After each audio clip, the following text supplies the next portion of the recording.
নমস্কাৰ বন্ধুসকল, স্বাগতম জনাইছো মোৰ ইউটিউব চেনেলৰ অন্য এটা ভিডিঅ'ৰ মাজলৈ। বন্ধুসকল, আশা কৰিছো আপোনালোক নিশ্চয় ভালে আছে আৰু কাইলৈৰ পৰা আৰম্ভ হ'ব এছএছচি জিইডিৰ এক্সাম। মাত্ৰ 24 দিন এক্সাম হ'ব আৰু ইতিমধ্যে এক্সামৰ ডেটবোৰ সাল সলনিও হৈছে। সকলোৰে নহয়, মোৰ এক্সামৰ ডেটটো ঠিক একেই আছে, কিন্তু মানে কিছুমানৰ সাল সলনি হৈছে, কাৰোবাৰ আগুৱাইছে, কাৰোবাৰ পিছুৱাই দিয়া হৈছে। বাৰু এতিয়া গম পাই গ'ল যে কাৰ কেতিয়া এক্সাম আছে।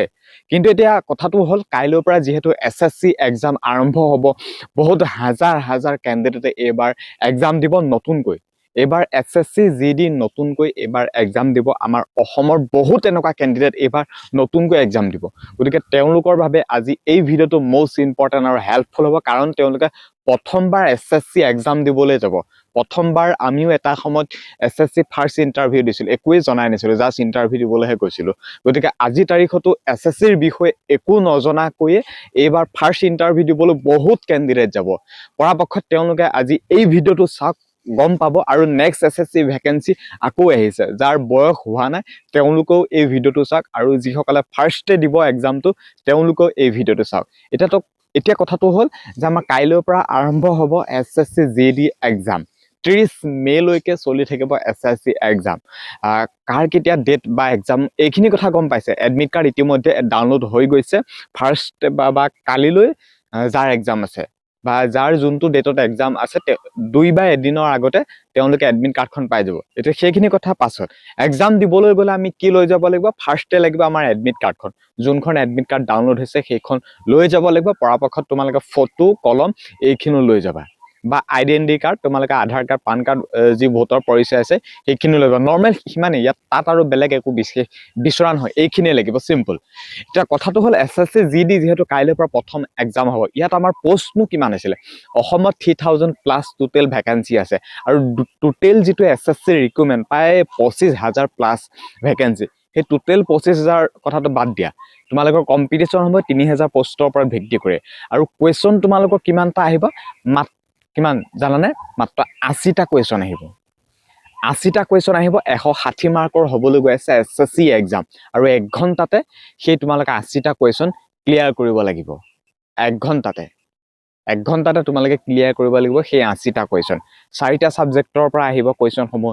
মেথছ থাকিব, ৰিজনিং থাকিব, গ্ৰামাৰ থাকিব, জিকে থাকিব।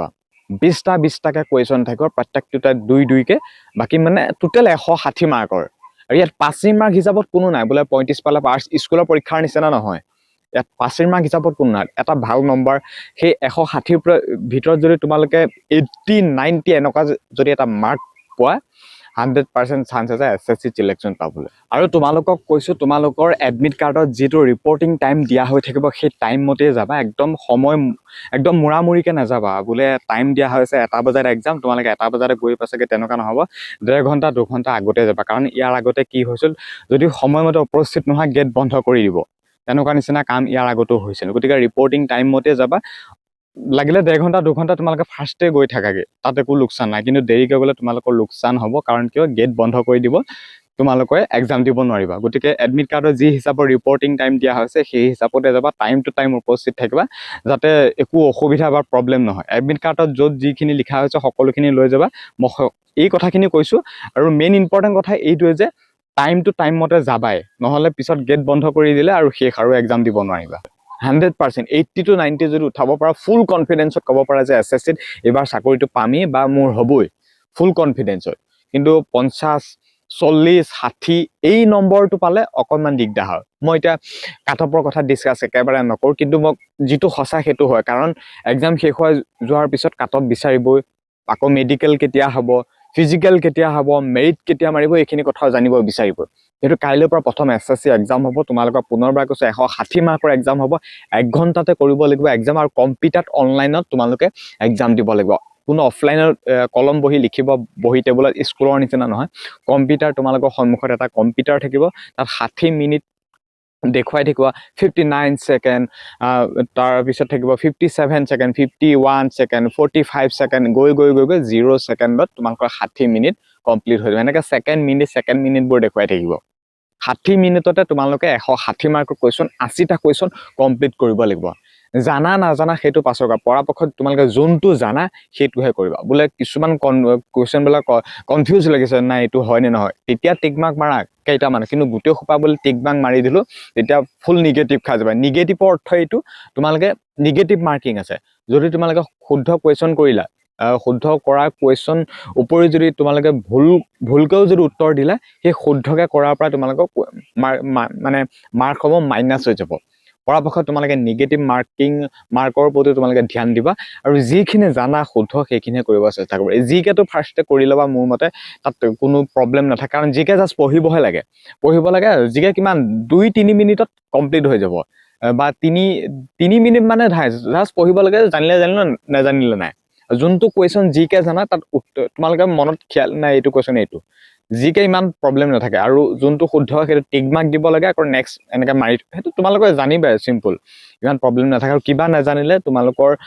সন্মুখত ছাৰ বাইদেউসকল থাকিব যিসকলে তোমালোকক গাইড কৰি থাকিবা বা যিসকলে এক্সামটো তোমালোকক সেই ওচৰত তোমালোকক থাকিবই SSC ফালৰ পৰা তোমালোকক ছাৰ বাইদেউ ওচৰতে ৰখি থাকিব কিবা নাজানিলে তোমালোকে সুধিব পাৰিবা বোলে মেম এইটো কি কিন্তু কেণ্ডিডেটক নুসুধিবা পৰাপক্ষত তোমালোকে SSC বৰ্ডৰ ফালৰ পৰা যিখিনি এক্সামৰ দায়িত্বত দিয়ে তেওঁলোকক সুধিবা তেওঁলোকে কম্পিউটাৰ চলাবলৈ একদম ইজি আৰু নেক্সট এনেকৈ মাৰি কৰি যাবা সেইটো চিম্পল আৰু যোনটো জানা সেইটো টিপিবা আৰু জিকে মেথছ ৰিজনিং এইখিনি আৰু চিম্পল খালি কুৱেশ্যন ক'ৰ পৰা আহে কেনেকুৱা আহে এইটো কোনো কমন দিব পৰাকৈ এইটো কোনো এক্সাম নহয় খালি জিকে যদি তোমালোকে পূৰা ক্লিয়াৰ হৈ আছে পাৰিবা 20টাৰ ভিতৰত 5-10টা হ'লেও পাৰিবা আৰু বাকী মেথছো ঠিক তেনেকুৱা তোমালোকৰ ফৰ্মুলাবিলাক বাকী ক'ত কেনেকৈ কি কৰোঁ কোনটো কুৱেশ্যন কেনেকৈ কি হিচাপত কৰে কোনটো উত্তৰ কেনেকৈ ওলায় সেইখিনি যদি জানা মেথছো পাৰিবা আৰু ৰিজনিঙো ঠিক কি ৰিজনক খুব টেক্সটবিলাক প্ৰয়োজন হওক কোনটো ABCD হওক বা বাকী যিবিলাক তোমালোকৰ ৰিজনিং থাকে ৰিজনিংবিলাকো খুব টেক্সৰ প্ৰয়োজন মানে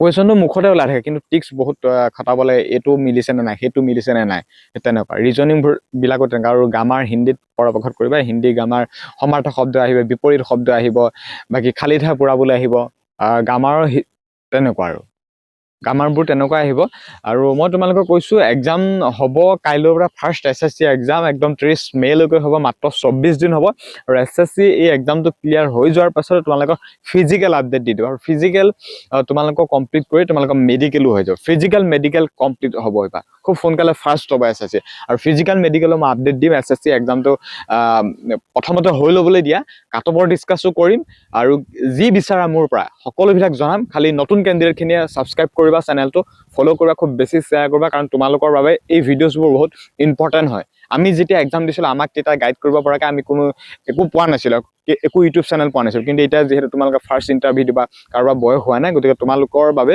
বহুত হেল্পফুল হোৱাকৈ তোমালোকে মোৰ ভিডিঅ'ছবোৰ পাই থাকিব পাৰা আৰু গতিকে নতুন কেণ্ডিডেটখিনিয়ে মোৰ চেনেলটো ছাবস্ক্ৰাইব কৰিবা খুব বেছি শ্বেয়াৰ কৰিবা আৰু আগন্তুক এনেকুৱা ধৰণৰ তোমালোকৰ যি বিচাৰা যি ভিডিঅ' বিচাৰা সকলোখিনি দিবলৈ মোৰ ফালৰ পৰা চেষ্টা কৰিম গতিকে শেষত মই পুনৰবাৰ কৈছোঁ SSC এক্সাম দিয়া যিমানখিনি কেণ্ডিডেট আছে সকলোলৈকে থাকিল মোৰ ফালৰ পৰা শুভেচ্ছা এক্সামটো ভালকৈ দিয়া 80-90 মান উঠাবলৈ চেষ্টা কৰিবা তেতিয়া 100% চিলেকশ্যন তোমাৰ হ'বই আৰু ইমানেই কথা আছিল ধন্যবাদ